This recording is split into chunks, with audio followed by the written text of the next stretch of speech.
Hello बच्चों, सभी लोगों का स्वागत है अपनी इस केमिस्ट्री क्लास में। और आज हम लोग पढ़ने वाले हैं द्रव्य की अवस्थाओं के अंतर्गत चार्ल्स का नियम। देखो, चार्ल्स का नियम जो था वो जे चार्ल्स ने 1787 में दिया था और इस नियम का संशोधन किया था जेम्स गैलुसैक ने इसको संशोधित किया था। तो चार्ल्स का नियम क्या है? चार्ल्स ने के इस नियम में क्या कहा गया था? इसमें कहा गया था कि स्थिर दाब पर, यहां पे दाब स्थिर रखना है, यानी कि इस नियम के अनुसार, इस नियम के अनुसार, इस नियम के अनुसार क्या है कि स्थिर ताप पर, स्थिर दाब पर किसी गैस की निश्चित मात्रा, सदैव निश्चित रखेंगे, निश्चित मात्रा का आयतन गैस के परम ताप के समानुपाती होता है, समानुपाती होता है। ये बात इन्होंने कही थी कि स्थिर दाब पर किसी गैस की निश्चित मात्रा का आयतन गैस के परम ताप के समानुपाती होता है। चलो यहां पे भी समझते हैं। ये एक पात्र है, ये एक पात्र है और यहाँ पे एक पिस्टन लगा हुआ है, ये यहाँ पे एक पिस्टन लगा हुआ है और ये भरी हुई यहाँ पे गैस।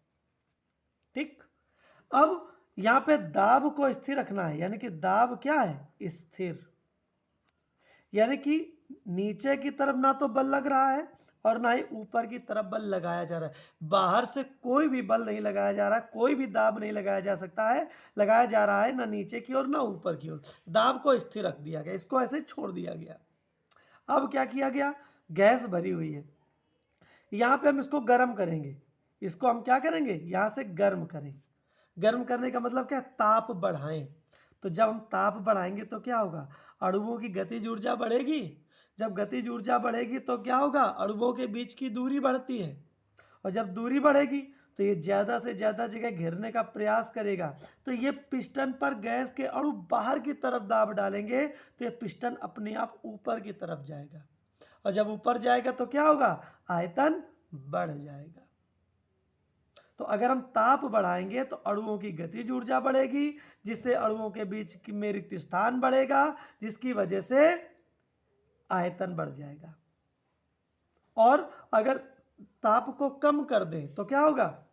अणुओं की गतिज ऊर्जा कम होगी, इनके बीच का रिक्त स्थान कम होगा और ऐसी स्थिति में क्या होगा? ऐसी स्थिति में आयतन कम हो जाएगा। तब इसी बात को यहाँ पर लिखा गया कि स्थिर दाब पर किसी गैस की निश्चित मात्रा का आयतन गैस के परम ताप के समानुपाती होता है। अगर हम मान लें यदि गैस का आयतन V और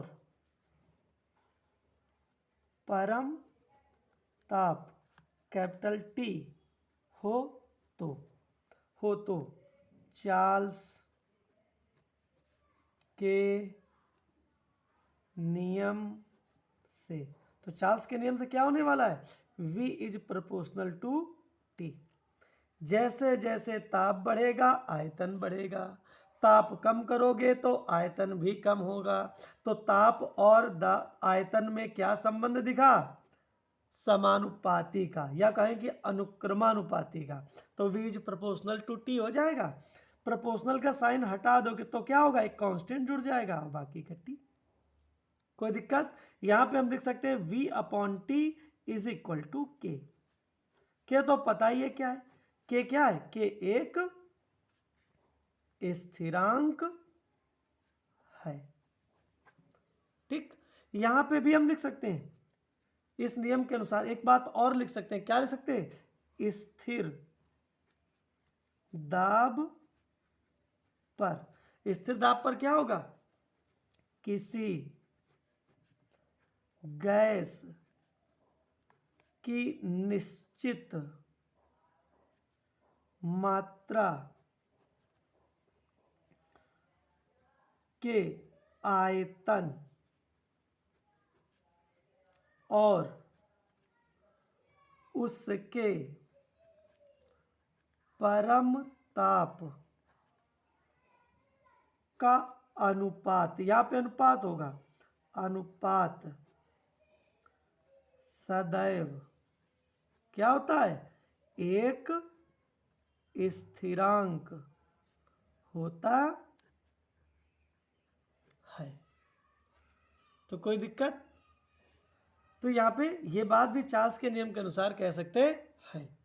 हाँ, अगर एक बात हम और देखें, नोट में भी इस चीज को लिख सकते हैं, इसको हम नोट में भी लिख सकते हैं।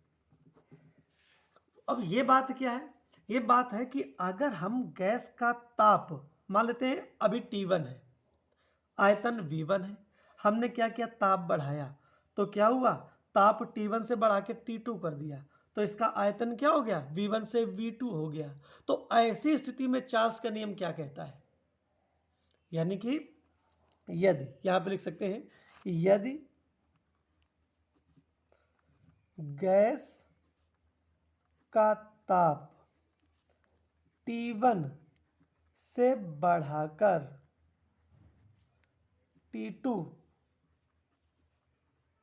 कर दिया जाए तो गैस का आयतन V1 से V2 हो जाता है। अतः क्या हो जाएगा, चार्ल्स के नियम से, तो चार्ल्स के नियम से क्या होगा, देखो पहली कंडीशन के लिए तो V1 इज प्रोपोर्शनल टू क्या हो जाएगा, V1 is proportional to T1। तो हम ये सूत्र V1 ये नहीं लिख के हम सीधा ये वाला लिखते हैं, V1 अपॉन T1 बराबर के, समीकरण नंबर 1। ठीक, दूसरी कंडीशन पे क्या हो जाएगा, V2 upon T2 is equal to के, ये समीकरण नंबर 2। अब क्या करें, समीकरण 1 व 2 से, तो देखो ये भी के बराबर है, ये भी के बराबर है, तो क्या हो जाएगा, ये दोनों आपस में बराबर हो जाएंगे, V1 अपॉन T1 बराबर V2 अपॉन T2।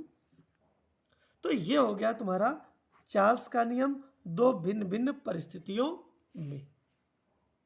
तो यहाँ पे और अगर मन हो तो ऐसा भी कर सकते हो, V1 T2 is equal to V2 T1, ऐसा भी लिख सकते हो। तो जो याद करने में सुविधा हो वैसा लिख सकते हैं। तो ये हम लोगों ने देखा चार्ल्स का नियम। उम्मीद है कि ये नियम अच्छे से समझ में आया होगा। तो फिर मिलेंगे अगले टॉपिक के साथ अगले वीडियो में। तब तक के लिए जय हिंद, जय भारत।